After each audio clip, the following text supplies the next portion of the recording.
paz do Senhor, explicando a Bíblia comigo, Pastor Carlos.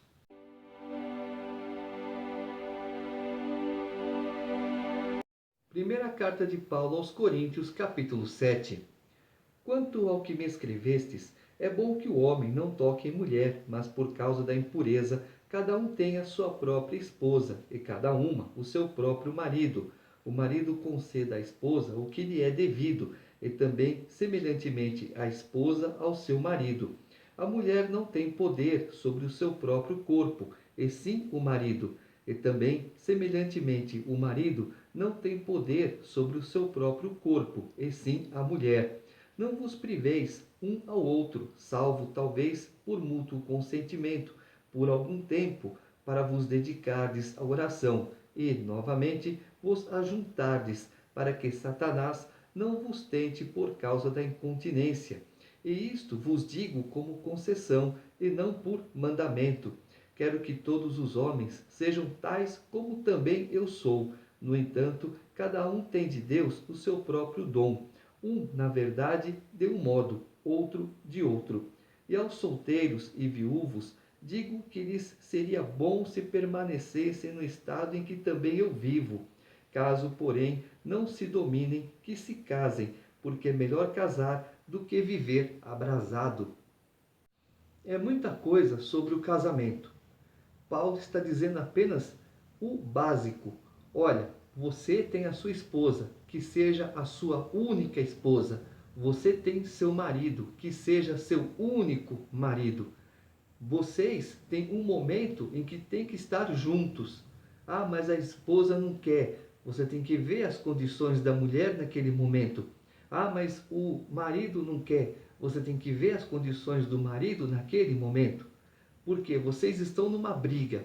Ah, eu vou para a sala, eu fico no quarto, ou eu vou para a sala, você fica no quarto. Não sei a situação, mas não pode. Isso não pode acontecer, porque é como Paulo disse aqui. As pessoas ficam muito tempo sem ter um relacionamento, começam a maquinar coisas. Ah, a sopa da vizinha é melhor. Ah, o arroz da outra vizinha é melhor. Ah, o feijão da frente não tem comparação. E aí comete o quê? Adultério.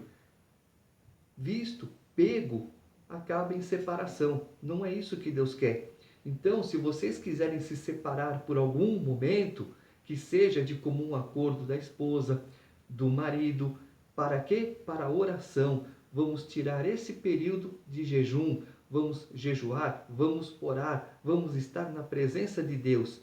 Encerrou aquele período, entrega para Deus e depois volta a ter aquele bom relacionamento. Não pode. Mas e no caso, quando perguntaram para Jesus a respeito do divórcio? Jesus disse que nem sempre foi assim. Não era assim que Deus queria, mas por causa da dureza dos vossos corações. Se divorciem, mas que seja apenas em caso de adultério. Naquela época as pessoas, minha esposa não passa a minha roupa direito, minha esposa não sabe cozinhar feijão, minha esposa todo dia queima o arroz. E quer se separar por causa dessa banalidade? Não, que seja em caso de adultério. E adultério múltiplo. A pessoa adulterou. Veio arrependida, perdoa uma vez, perdoa a segunda, mas aconteceu a terceira vez. Chega, se separa porque já é prostituição. Não é mais outras coisas aí. Então, o que acontece? Observe bem os casos. Mas e quando o marido apanha da mulher? Ou quando, normalmente, a mulher apanha do marido? Aconteceu isso quantas vezes? Uma vez? Veja a situação. Não deixa a segunda vez. Mas aconteceu uma segunda vez. Então não deixa a terceira vez. Tá? Você não é saco de pancada. Marido bateu uma vez, virou festa, virou moda? Esquece. Também é caso de separação. Ora, aos casados, ordeno não eu, mas o Senhor, que a mulher não se separe do marido. Se, porém, ela vier a separar-se, que não se case, ou que se reconcilie com seu marido, e que o marido não se aparte de sua mulher. Aos mais digo eu, não o Senhor. Se algum irmão tem mulher incrédula, e esta consente em morar com ele, não a abandone. E a mulher que tem marido incrédulo, e este consente em viver com ela, não deixe o marido. porque o marido incrédulo é santificado no convívio da esposa, e a esposa incrédula é santificada no convívio do marido crente. De outra sorte, os vossos filhos seriam impuros, porém agora são santos. Mas se o descrente quiser apartar-se, que se aparte. Em tais casos, não fica sujeito à servidão nem o irmão nem a irmã. Deus vos tem chamado à paz. Pois, como sabes, ó mulher, se salvarás teu marido, ou como sabes, ó marido, se salvarás tua mulher. Ande cada um segundo o Senhor lhe tem distribuído, cada um conforme Deus o tem chamado. É assim que ordeno em todas as igrejas. Foi alguém chamado estando circunciso, não desfaça a circuncisão. Foi alguém chamado estando incircunciso, não se faça circuncidar. A circuncisão em si não é nada. A incircuncisão também nada é, mas o que vale é guardar as ordenanças de Deus. Cada um permaneça na vocação em que foi chamado. Foste chamado sendo escravo, não te preocupes com isso, mas se ainda podes tornar-te livre, aproveita a oportunidade, porque o que foi chamado no Senhor sendo escravo é liberto do Senhor. Semelhantemente, o que foi chamado sendo livre é escravo de Cristo. Por preço fostes comprados. Não vos torneis escravos de homens. Irmãos, cada um permaneça diante de Deus naquilo em que foi chamado. Em primeiro momento, Paulo diz assim: ordeno não eu, mas o Senhor. No segundo momento, ele fala assim: aos mais digo eu, não o Senhor. Nesses dois versículos, Paulo está sendo inspirado e não percebe. E ele fala o quê? Da convivência novamente dos casais. Só que agora o marido é crente e a esposa não é. Ou a esposa é crente e o marido não é. Em ambos os casos, o marido não crente não atrapalhe a obra de Deus na vida da esposa crente. E a esposa não crente não atrapalhe a obra de Deus na vida do marido crente. Porque quando acontece uma coisa assim, ou Deus junta de uma vez para andar juntos, ou Deus separa, cada um vai para um lado, ou se um ficar atormentando o outro, um deles vai para o buraco. Deus é assim. Ah, mas vivemos na graça. Vivemos na graça, mas não é para abusar da graça. Porque quando Deus fala, estou eu entrando nesta causa, não tem Jesus Cristo que segura. Já falei isso lá atrás e torno a repetir. Então, outro caso, o marido congrega na igreja A esposa congrega na igreja B. Não vai dar muito certo, porque Deus fez o quê? Para andar juntos. Então, ou o marido pede a bênção da igreja A, ou a esposa pede a bênção da igreja B para ir para a igreja A ou para ir para a igreja B. Tem que fazer as coisas direitinho, tá certo? Quando Paulo fala, você é escravo, Deus te torna liberto. Mas você é livre, então agora você é escravo de Cristo. Escravo de Cristo porque não tenho mais vontades. As vontades minhas são as vontades de Jesus. Eu tenho que fazer as vontades de Jesus e me alegro com isso. Eu sinto prazer em fazer as vontades de Jesus. Paulo mesmo fala, agora eu sou escravo de Cristo, porque me alegro estar diante de Cristo, me alegra fazer a vontade de Deus, me alegra fazer a vontade de Cristo. Nossa vida agora é pertencente a Cristo. Com respeito às virgens, não tenho mandamento do Senhor, porém dou minha opinião, como tendo recebido do Senhor a misericórdia de ser fiel. Considero, por causa da angustiosa situação presente, ser bom para o homem permanecer assim como está. Estás casado, não procures separar-te. Estás livre de mulher, não procures casamento. Mas, se te casares, com isto não pecas. E também, se a virgem se casar, por isso não peca. Ainda assim, tais pessoas sofrerão angústia na carne, e eu quisera poupar-vos. Isto, porém, vos digo, irmãos, o tempo se abrevia. O que resta é que não só os casados sejam como se o não fossem, mas também os que choram como se não chorassem, e os que se alegram como se não se alegrassem, e os que compram como se nada possuíssem, e os que se utilizam do mundo como se dele não usassem, porque a aparência deste mundo passa. O que realmente eu quero é que estejais livres de preocupações. Quem não é casado, cuida das coisas do Senhor, de como agradar ao Senhor. Mas o que se casou, cuida das coisas do mundo, de como agradar a esposa. E assim está dividido. Também a mulher, tanto a viúva como a virgem, cuida das coisas do Senhor, para ser santa, assim no corpo como no espírito. A que se casou, porém, se preocupa com as coisas do mundo, de como agradar ao marido. Digo isto em favor dos vossos próprios interesses, não que eu pretenda enredar-vos, mas somente para o que é decoroso e vos facilite o consagrar-vos desimpedidamente ao Senhor. Entretanto, se alguém julga que trata sem decoro a sua filha, estando já a passar-lhe a flor da idade e as circunstâncias o exigem, faça o que quiser, não peca que se casem. Todavia, o que está firme em seu coração, não tendo necessidade, mas domínio sobre o seu próprio arbítrio, e isto bem firmado no seu ânimo para conservar virgem a sua filha, bem fará. E assim, quem casa sua filha virgem faz bem, quem não a casa faz melhor.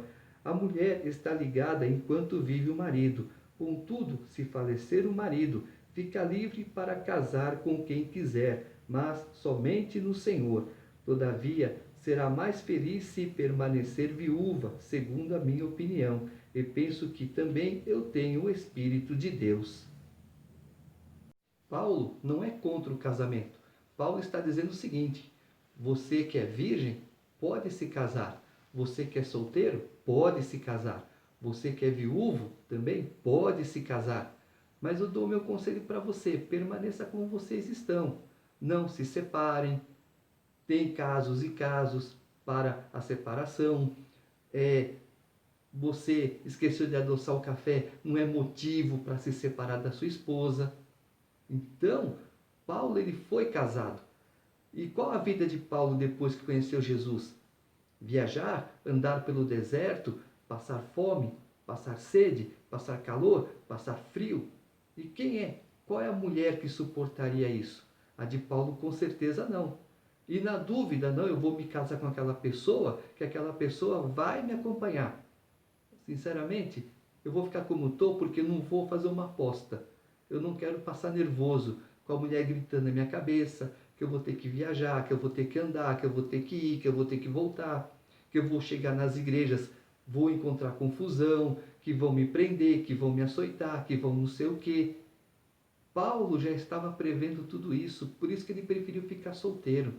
Aí as pessoas falam um monte de coisa, que o espinho na carne de Paulo é porque ele não era casado, que o espinho na carne de Paulo é porque ele era homossexual. Já falei lá atrás, em Atos, o espinho na carne de Paulo é Estevão, Estevão, Estevão, que ele podia ter evitado a morte de Estevão e não evitou. E ele foi bem claro lá na frente: eu poderia ter evitado a morte de Estevão e não evitei.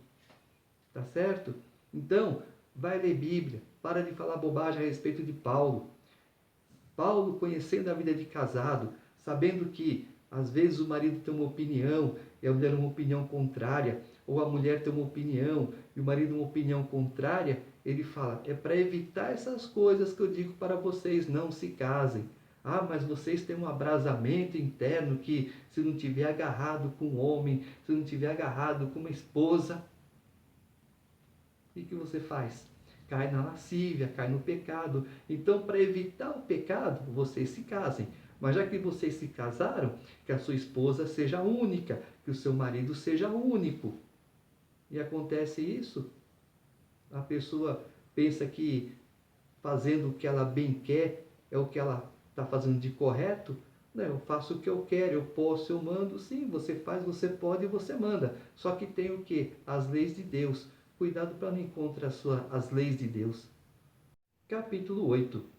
No que se refere às coisas sacrificadas a ídolos, reconhecemos que todos somos senhores do saber. O saber ensoberbece, mas o amor edifica. Se alguém julga saber alguma coisa, com efeito não aprendeu ainda como convém saber, mas se alguém ama a Deus, esse é conhecido por ele. No tocante à comida sacrificada a ídolos, sabemos que o ídolo, de si mesmo, nada é no mundo e que não há senão um só Deus. Porque, ainda que há também alguns que se chamem deuses, quer no céu ou sobre a terra, como há muitos deuses e muitos senhores, todavia para nós há um só Deus, o Pai de quem são todas as coisas e para quem existimos, e um só Senhor, Jesus Cristo, pelo qual são todas as coisas e nós também por ele. Entretanto, não há esse conhecimento em todos, porque alguns, por efeito da familiaridade até agora com o ídolo, ainda comem dessas coisas como a eles sacrificadas, e a consciência destes, por ser fraca, vem a contaminar-se. Não é a comida que nos recomendará a Deus, pois nada perderemos se não comermos, e nada ganharemos se comermos. Vede, porém, que esta vossa liberdade não venha, de algum modo, a ser tropeço para os fracos, porque se alguém te vir a ti, que és dotado de saber, à mesa em templo de ídolos, não será a consciência do que é fraco induzida a participar de comidas sacrificadas a ídolos? E assim, por causa do teu saber, perece o irmão fraco pelo qual Cristo morreu. E deste modo, pecando contra os irmãos, golpeando-lhes a consciência fraca, é contra Cristo que pecais. E por isso, se a comida serve de escândalo a meu irmão, nunca mais comerei carne, para que não venha a escandalizá-lo. Você tem que ter consciência do que você come, do que você bebe. Não é proibido você comer, não é proibido você beber. Só que você tem que ter consciência de onde vem aquilo. Vou pegar um exemplo. Certa vez passaram comendo uma paçoquinha. Ah, onde você pegou? Ah, aquela mulher está dando. Eu fui lá, peguei um saquinho. Comi aquela paçoquinha, tinha outros doces que eram consagrados e eu me esqueci. Passei mal, fui parar no hospital, 3 dias internados, falando com uma irmã. Ela falou para mim: você comeu doce oferecido. Eu falei: não comi, você comeu. Depois de alguns dias eu fui lembrar que eu tinha comido doce oferecido. Então, se você se senta, você vai para a casa de alguém, te oferece alguma coisa que você não sabe de onde veio, você tem autoridade para orar naquele alimento, abençoar aquele alimento, consagrar aquele alimento a Deus, eliminar toda a impureza espiritual existente nele, e aí sim, se você sai da casa da pessoa e alguém fala: você comeu com pecadores, sinto muito, mas eu orei, eu abençoei, está tudo certo diante de Deus. Então, Paulo comia carne e alguém se escandalizava com a carne que ele comia. Bom, já que você escandaliza, para mim tanto faz comer como não comer. Não vou morrer por isso. Se eu como, não morro. Se eu não como, também não morro. Então para mim tanto faz. O que eu não quero é que você se escandalize por minha causa, pelas coisas que eu faço. Estou diante de Deus. Tenha a consciência limpa e correta de que estou fazendo certo. Se te escandaliza, tudo bem. Eu pego aqui, ó, e jogo fora, se te agrada. É assim. Tem gente que critica, que fala, mas e a vida dele como que vai? Pior do que a nossa. Não tem, gosta de acusar, gosta de falar um monte de coisa. E depois, o que que faz?